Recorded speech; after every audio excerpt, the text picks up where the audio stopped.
I'm Dr. Karen, and this is the 16th part in our series Light in Your Health, a production of Illuminating Health in partnership with MotherCore. Usually in our series, we talk about the effects of light on human health. But today, as a gift to Mother Earth, we're going to talk about the powerful and devastating effects our electric lights are having on other species. But we're also going to talk about how you as an individual can have a large impact on turning this situation around. So we're going to start with baby sea turtles because they're just so cute and so amazing. And the largest species of sea turtle is the leatherback. And these guys can grow to over 7 feet long. They swim for thousands of miles. They might live to be up to 100 years old, and they have been around for 110 million years. So these sea turtles have been swimming in the ocean since the time of the dinosaurs. So they're obviously very hardy, very good at surviving, but they have not been surviving humans very well. Now, humans have actually been eating sea turtles for a really long time, so we've been decreasing their numbers for a while. But there was a huge decrease since 1980. So in 1980 in the Pacific, we still had thousands of sea turtles, and lots of them were nesting in Mexico. We had like 65% of them were nesting on the beaches of Mexico. And then something happened because in 2019, those numbers were decreased by 99%. There was a 99% decline of sea turtle nests on Mexican beaches. And now in the entire Pacific Ocean, we only have 2,300 female leatherback sea turtles left. That's nothing. So what happened? Well, we know a big thing that happened was the tourist industry in Mexico. There are now thousands of people going to beach resorts in Mexico, and these beach resorts have electricity and they turn on electric lights. And the electric lights are a huge problem for the sea turtles. Because sea turtles, they come on land to lay their eggs and they hatch on land. And after they're done laying their eggs and after they're done hatching, they need to head straight for the sea.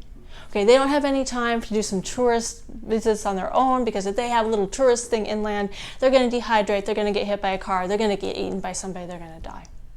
So the way that these sea turtles find their way back to the sea is by coming out at night and looking for the light. Because when you don't have electric lighting, you have the sea reflecting the light of the stars and the moon. And that creates light. And the land doesn't do that. So the sea turtles come up, they say, which way is the light? They go that way and they're home. You bring in the beach tourist, you bring in the electric light, the sea turtle heads for the light, and they end up on the highway being roadkill instead of in the ocean. Okay, this is huge. Now, there's also a lot of sea turtles in the Atlantic who nest in Gabon in West Africa, and they watched what happened to these sea turtles when a tourist hotel was built on the beach. And actually, ironically, these guys were kind of there to see the sea turtles. But these guys came in, they had their lights on, the sea turtles came to nest. 1 out of 30 mama sea turtles, after nesting, instead of going to the ocean, walked into the savannah. Really bad news, okay? When the babies hatched, thousands of them walked into the savannah, and others of them just got lost, and they just see these tracks of baby sea turtles just going in circles, going, what the heck is going on? And they don't have enough energy and time to be walking in circles. They just dehydrate and get picked off by predators. New Year's Eve, they really saw the effect of light pollution. People stayed up late, tons of extra lights, tons of partying. Half of the mama turtles who came to lay their eggs on New Year's Eve ended up in the savannah. Florida, another place on the Atlantic Ocean for a lot of sea turtle nesting. They're estimating that in the present day, there are 100,000 baby sea turtles that are dying every year in Florida because they walk the wrong direction after they hatch.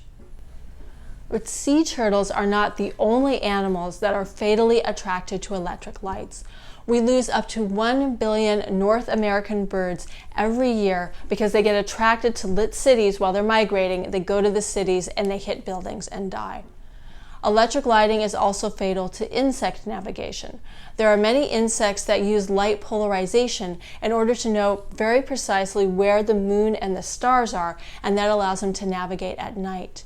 Even small amounts of light from a city, so the city could be 100 miles away, but small amounts of that light produced artificially will mess up light polarization, and this is the direction in which the light wave is vibrating. And that will be enough to make the insect completely disoriented. So because of that, we're losing crickets, we're losing bees who do their pollination at night, we're losing spiders, we're losing beetles. And maybe you don't care so much about these little insects, but they are very important part of the food chain. So there's lots of larger animals that depend on these insects in order to get a meal. Not only that, but the night flying bees and other insects are important pollinators. So we lose these insects, we lose the plants, and we also lose the animals that depend on those plants in order to eat. So this light pollution hurting the insects has a large ripple effect throughout the food chain. And insects are dying in many other ways because of light pollution, other than just by disabling their navigational systems. We all know that when you put a light outside on a summer night, it attracts insects. And we know some of those will die by direct contact with the light. Some of them die because they're easier to be seen by predators. But we also know that insects only live for a few days, and they're supposed to be eating and reproducing during that time. And if they're spending time just going wah-wah over your light, they're not going to be eating as much, and they're not going to be reproducing. And in fact, we've also shown that light has other ways of messing up the insect's reproductive signaling. For some insects, it's really obvious. For example, glowworms can't see each other, fireflies can't see each other. We're really having drops in those species, but the other species are affected as well. So we put out the electric lights, and the insects both die earlier and they fail to reproduce. And there are also larger animals that have serious reproduction problems because of light pollution. For example, frogs like to reproduce when it's dark. That gives them some protection. And you'll notice you hear frogs singing at night to attract mates. When there's light pollution, the frogs sing less, they're more scared, they attract less mates, and there's less frog babies. Even when babies are born into light polluted environments, they can be smaller and more sickly because of the light pollution. This makes it more difficult for them to have their own babies, which causes a loss of population over time. For example, we know that bats are very sensitive to light, and when light enters bat roosting areas, those babies are born smaller and less fit. In fact, we know that bats are negatively impacted in so many ways by light pollution. When the light is entering bat roosting areas, bats get confused about the proper time to exit to start eating, and that causes them to eat less food every day. Bats' vision is very well adapted to night vision, so their vision gets totally messed up when they're exposed to artificial light.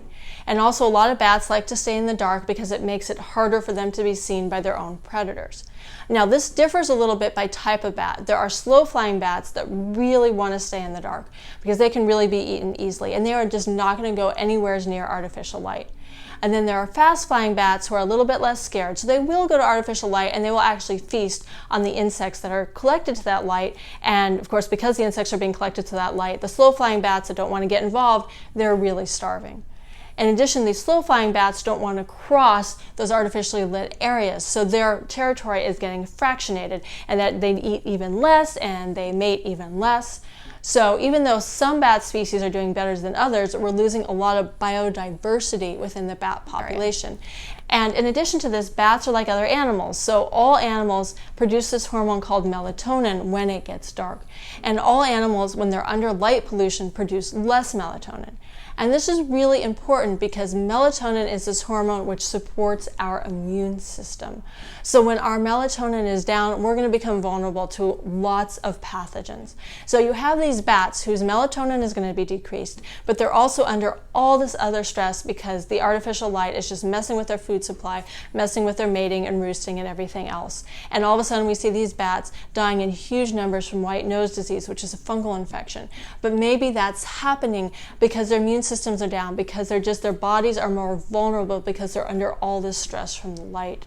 And we see the same thing happening with frogs, that they're dying in huge numbers because of fungal infections. But again, frogs are nocturnal, frogs are very light sensitive, and so maybe that's why they're being so stressed, making them vulnerable to these fungal infections. So the loss of biodiversity among the bats, where some bats can adjust to the light better than others, is actually emblematic of what is happening over the entire globe, and that we are losing biodiversity so fast that it has been termed the sixth major extinction. And we know that biodiversity loss is happening in main part because of habitat destruction. As we destroy habitats, we lose the animals and plants. But a major type of habitat destruction is darkness destruction, because there are so many nocturnal creatures that depend on that darkness. So when we put the light into the atmosphere, we are destroying so much habitat and leading to so much extinction. And another way that light pollution really cuts into biodiversity for animals that are not even nocturnal is by cutting into the biodiversity of all the animals that need to migrate at a certain time, all the animals that need to mate at a certain time, all the plants that need to bud at a certain time, all the different animals and plants that need to be coordinated with each other at a certain time of season. Because so many animals and plants use the length of day as their metric to know the time of year. And when that length of day is artificially changed with the artificial light, these animals get their timing wrong, and that can also be totally devastating. It's also really important to note that our so-called eco-friendly light bulbs have actually hurt rather than helped this ecosystem destruction. So I have here two of the eco-friendly light bulbs. This is a fluorescent bulb, which became popular some time ago, very widely used commercially and residentially, and the LED bulb, which is becoming more and more common now. What happened when we got these light bulbs is that the cost of running lights went down, and this caused people to put many more lights up. They're just like lights, lights, lights without thinking about it. The other thing that's really critical is the blueness of the light. With the LED light in particular, there's a lot more blue light involved in the standard LED, and many animals, from insects to sea turtles, are much more sensitive to blue light at night than they are to yellow or red light. So even if you have that outdoor lighting, maybe you have a solar-powered LED sidewalk light, which you thought nothing of, that's actually extremely harmful to the local wildlife. So this brings us to the solution. Because all of our outdoor lighting might be pretty, but we really don't need it. So the first amazing thing that you can do as a citizen who's concerned about the environment is that you can just turn off your outdoor lighting. Turn off your porch light, turn off your sidewalk lights. Now, if you live somewhere where you actually do need lighting outdoors because you don't have street lighting on your block, then if you're hardcore like me, you could carry around an olive oil lamp outside, and we have a great video on our channel telling you how to make your own. Or you could have a bug light installed outside. This is an LED bug light.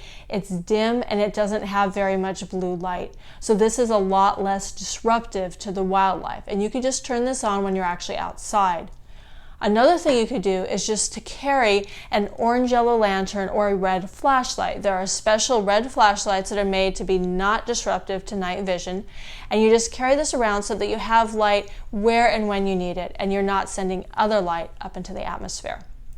Now, if you have some influence with your city, maybe you could also get your street lights changed, because it used to be that the street lights were only on moonless nights and were always turned off after midnight because so few people were using them. And we could go even farther and only have the street lights on where we really need them, which would be crosswalks. You have it at the crosswalk, we have it directed at the crosswalk. We don't need all that other light. Now, you may have the objection that you need outdoor lighting in order to deter crime, but it turns out that was all a story that was sold to the public by the lighting industry that wanted to sell lights. It turns out the actual data shows that there's no correlation between outdoor lighting and crime rate. And when there's really low lights, like when there's a power outage, the crime rate goes down. Now, I don't know specifically why it is. It's just an observation that there's no correlation.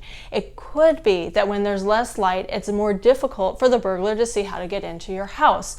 And if the burglar has to use a flashlight to get into your house and you see a bobbing bright light, that's probably actually going to draw more attention than just seeing somebody walking under the street lights. So that's my guess, but there's no correlation. If you want to ensure your safety, it's much better to use a burglar alarm system. You can use an infrared camera. You can use a dog, which is my favorite, but I know some people are allergic. But in any case, you don't need the lights for security. Now, as an individual, after you've turned off your exterior lights, you can then work with your interior lights. Now, if you want to keep your interior lights just the way they are, but you don't want to create a lot of light pollution, then you can draw drapery at night. But if you want to make your interior lighting better, in particular, maybe you want to protect your own health as well as that of animals, because people are also badly affected by light at night. And you can watch part 1 in our series to start understanding that. Then you want to watch part 2 in Lighten Your Health, which is our light bulb episode, and we will tell you how to do better lighting choices for the indoors of your house in order to be better for you and better for the environment. So finally, we want to leave you with some amazing, inspirational success stories.